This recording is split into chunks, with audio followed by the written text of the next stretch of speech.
වෙලාව හැන්දෑවේ 5යි. සිකුරාදා හැන්දෑවේ 5 ඉඳලා අපේ පැයත් එක්ක තමයි අපේ යාළුවෝ සම්බන්ධ වෙලා ඉන්නේ. ඉතින් අපේ පැය කියන්නේ අපේ යාළුවන්ට ගොඩක් දේවල් එකතු කරගන්න පුළුවන් පැයක්. ඉතින් අපේ පැයේ මුල් විනාඩි කිහිපය ගෙවෙන්නේ ක්‍රීඩාවත් එක්ක. ඉතින් අපි ගිය සතියේ ක්‍රීඩාවක් ගැන කතා කරා. අදත් අපි කතා කරන්නේ තවත් සුවිශේෂී ක්‍රීඩාවක් ගැන. ඒ තමයි අද වෙද්දි ලෝකේ ජනප්‍රියම ක්‍රීඩාව. අපේ යාළුවෝ දන්නවද මොකක්ද ලෝකේ ජනප්‍රියම ක්‍රීඩාව කියලා? දන්න යාළුවොත් ඇති. හැබැයි නොදන්න යාළුවොත් ඇති. ඉතින් අපි බලලෙමු. And again from Messi. He tried a little lift in for Alvarez. Mbappe once again on the swivel. Griezmann. Nice flick from Alvarez. And Lloris watched it all the way into his clutches as Alexis McAllister let fly.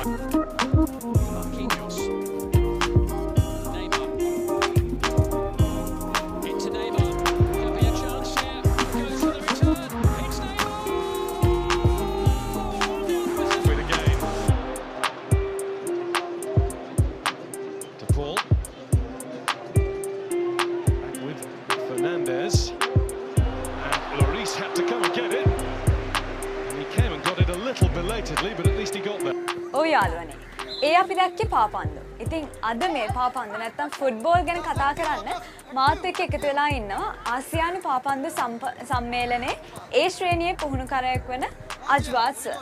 ඉතින් අපි සර්ගෙන් අහලා බලමු පාපන්දු වලට කැමැත්තෙන් ඉන්න කෙනෙක් කොහොමද මේ ක්‍රීඩාවට ඇතුළත් වෙන්න ඕනේ. ඇත්තටම අපේ ඇකඩමි එකේ අපි ඉස්සරෝම කරන්නේ ඉස්සරෝම අපින් එන ළමයිට ඉස්සරෝම අර ගේට් එක ඕපන් කරන ප්‍රෝග්‍රෑම් එකක් තමයි අපි මුලින්ම කරන්නේ. මොකද ඕනම ක්‍රීඩාවක් කරන්න නම් ඒගොල්ලන්ට ආසාවක් එන්න ඕන උනන්දුව. ඉස්සරෝම අපි ඒගොල්ලන්ට දෙන්නේ උනන්දුව ඇති කරන ප්‍රෝග්‍රෑම් එකක්. ඒද අපි සති 2-3ක් විතර මේගොල්ලන්ට පොඩි වෝම් අප් සෙෂන් එකක් කරලා ඊට පස්සේ අපි ඒගොල්ලන්ව ක්‍රීඩාව කරන්න යොදනවා.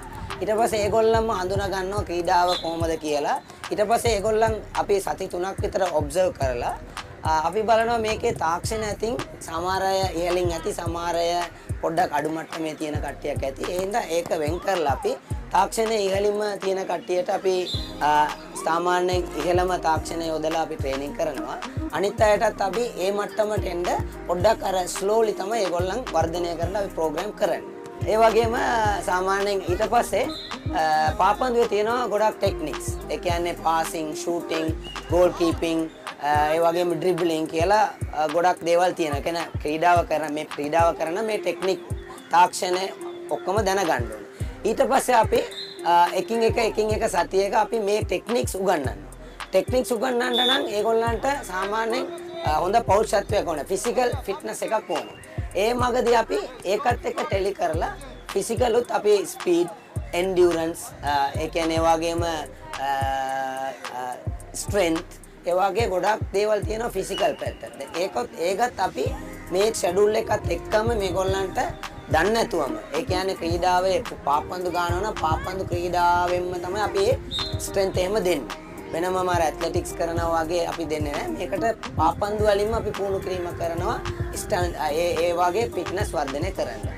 එහෙම වර්ධනය කරලා අපි මේ අපේ එකඩමි තුලින් බලාපොරොත්තු වෙන්නේ ලංකාවේ টොප් ක්ලාස්. ඒ කියන්නේ ඉහළම තලයේ පාපන්දු ක්‍රීඩකයෙක් කොහොමද අපි යොමු කරන්නේ කියලා තමයි අපි try කරන්නේ.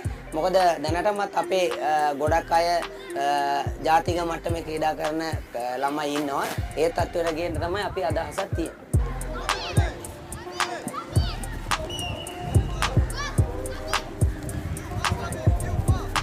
Okay, නිකම්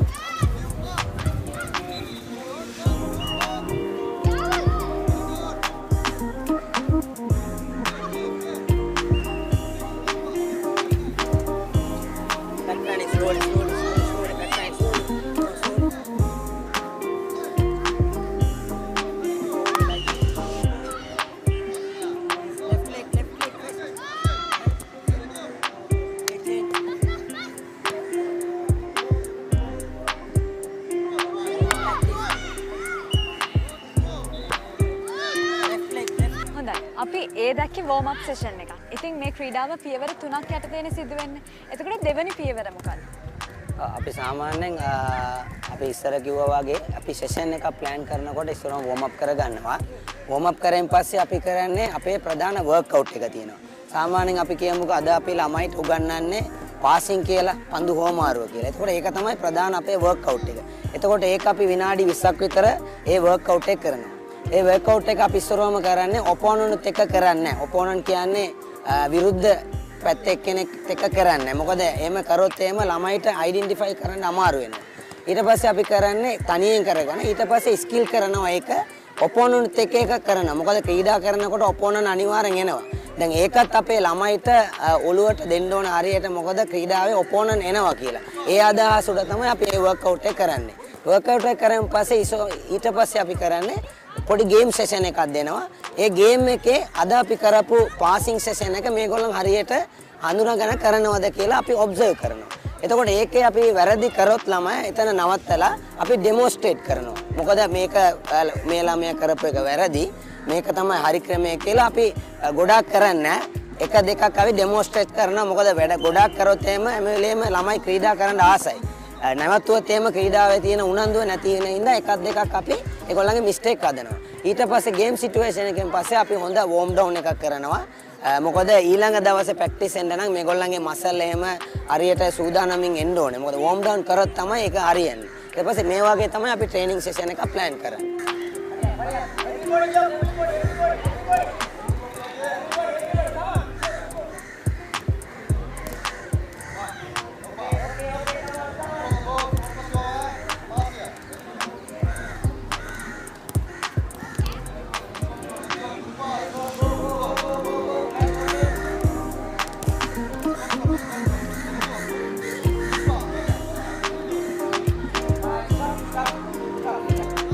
අපි දැන් කතා කරා පාපන්දු ක්‍රීඩාවේ ස්ටේජස් දෙකක් ගැන. ඊළඟට අපි කතා කරන්න යන්නේ මේ පාපන්දු කඳවුරක් තුළ, පුහුණු කඳවුරක් තුළ වැදගත්ම දේවල් මොනවාද අපි ක්‍රීඩකයෙක්ට කියලා දෙන්න. දැන් අපි පාපන්දු ක්‍රීඩාව විතර නෙමෙයි ඕනම ක්‍රීඩාවක අපි පාර්ට් 4ක් කරන්න ඕනේ. එකක් ඇවිල්ලා සාමාන්‍යයෙන් ප්ලේස්ලාගේ තාක්ෂණය වර්ධනය කරන්න ඕනේ. ඒ වගේම කායික කියන්නේ ෆිසිකලි පැත්තත් වැඩි කරන්න ඕනේ. ඒ වගේම මානසික පැත්ත වඩාත් ඉම්පෝටන්ට්. ඒකත් අපි වැඩි කරනවා. අනිත් එක තියෙනවා ටැක්ටික්ස් කියලා උපාය. මේ හතර තමයි පාපන්දු ක්‍රීඩාවේ ඉම්පෝටන්ට්ම දේවල්. මේ හතරම ළමයින්ට උගන්වන්න ඕනේ. මොකද මේකේ එකක් අඩු වුණොත් ළමයිට টপ ක්ලාස් ෆුට්බෝල් ගහන්න බැරි වෙනවා. සාමාන්‍යයෙන් අපි හිතමුකෝ අපි හොඳ කායික වර්ධනය තියෙනවා ළමයිගේ තාක්ෂණයත් හොඳයි. එයාගේ මානසික ප්‍රශ්නයක් තියෙනවා නම් මේකේ එක ඉම්පැක්ට් වෙනවා. ඒ කියන්නේ සාමාන්‍යයෙන් කියමු සමහර ළමයි අපි මම ස්කූල් මැච් ළමයි එක්කන් යද්දී මට දැනගන්න එයාලගේ තාත්තා අම්මලා මැච් බලන්න ආවොත් එයාට සෙල්ලම් කරන්න අමාරුයි. ඒ කියන්නේ ඒක කියන්නේ නැහැ ළමයි. නමුත් අපි කෝච්ලා හැටියට අපි දැනගන්න ඕනේ මෙයාගේ ප්‍රශ්න මොනවද කියලා අඳුනා ගන්න. ඒ කියන්නේ ඒක මානසික ප්‍රශ්නයක්. එතකොට මේ මානසික ප්‍රශ්නේ අපි හැදුවොත් තමයි මේ টপ ක්ලාස් ලෙවල් ෆුට්බෝල් කෙනෙක් අපි ඉස්සරහට දාන්න වෙයි. කෝචස්ලා හැටියට අපි මේ ළමයිගේ මේ හතර පැත්තම මම ආයෙත් කියන්නම් ටෙක්නික්, ප්‍රැක්ටිස්, ෆිට්නස්, මෙන්ටල් මේ හතරම අපි වර්ධනය කරන්න ඕන පාපන්දු.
පාපන්දු ක්‍රීඩාව කරනකොට හැම වයස් කාණ්ඩයකම ක්‍රීඩකයෙක්ට එකම බෝලයක්ද භාවිතා වෙන්නේ නැත්නම් ඒක වෙනස් වෙනවද?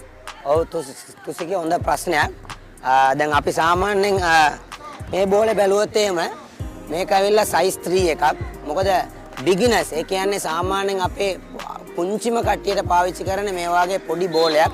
මොකද ළමයිගේ ඒකත් ඇවිල්ලා මානසික මට්ටම හදන්න තමයි කරන්නේ. මොකද මේ ලොකු බෝලයකට ළමයි පයින් ගන්නකොට ඒගොල්ලන් කකුල් රිදෙනවා, ගහන්න අමාරුයි, දුර යන්නේ නැහැ. එතකොට ඒගොල්ලන් මෙන්ටැලිටි වැටෙනවා. එතකොට මේ පොඩි බෝලයක් දුන්නා මේක ආසාවෙන් ඒගොල්ලන් සෙල්ලම් කරනවා. ඊට පස්සේ අපි දැන් සාමාන්‍යයෙන් පොඩ්ඩක් ඩෙවලොප් වෙනකොට අපි දෙනවා අවුරුදු 12ට ඉස්සර. හරි 12ට ඉස්සර අපි දෙන්නේ size 4 එක. දැන් මේක ඇවිල්ලා පොඩ්ඩක් ඇඩ්වාන්ස් කරනවා. අපි size 4 එක පාවිච්චි කරනවා. ඊට පස්සේ 12 ඉවර වුණාම ආයෙ අපි ගන්නවා 14න් 15න් ඉහළ අපි ගන්නවා මේ වගේ බෝලයක්. මේක size 5 එක. මේක තමයි පාපන්දු ක්‍රීඩාවේ ඉන්ටර්නැෂනලි. ඒ කියන්නේ ජාත්‍යන්තර මට්ටමින් ක්‍රීඩා කරන බෝලේ size 5 එක. මේක යොදලා තමයි අපි ට්‍රේනින් කරන්නේ.